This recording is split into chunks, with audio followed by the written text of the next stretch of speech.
The crew arrives at the Syrup village in search of a proper ship, as Nami forms an alliance with them as their navigator, though not as an actual member. Usopp begins the episode by running through Syrup village, yelling that pirates are on their way. Meanwhile, on the sea, Nami mentions that they'll need a ship to get to the Grand Line. Usopp tells the people of Syrup village that what he said before was a lie, which enrages them. He flees and meets Paimon and Ningen.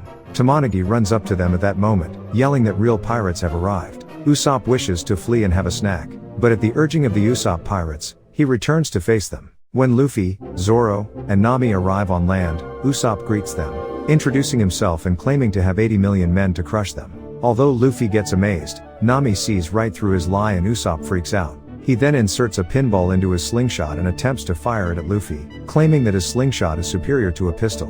Luffy and Usopp exchange stares, and Luffy quotes, telling Usopp that they are true pirates and that he should stake his life on it. Usopp makes a comment about how intimidating the speech was, and Luffy mentions getting it from Shanks.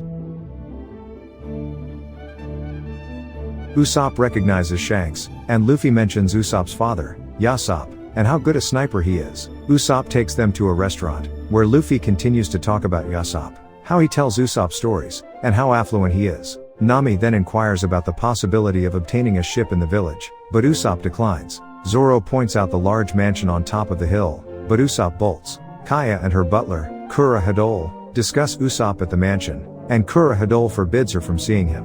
Usopp eventually arrives and tells Kaya a story about fighting a giant goldfish with droppings the size of islands.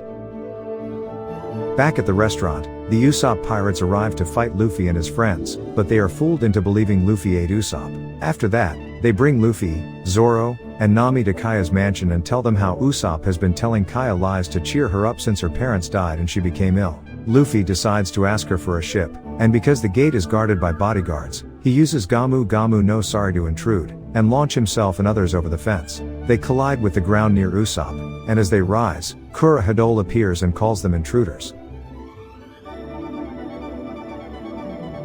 As the episode comes to a close, a strange man is moonwalking around town.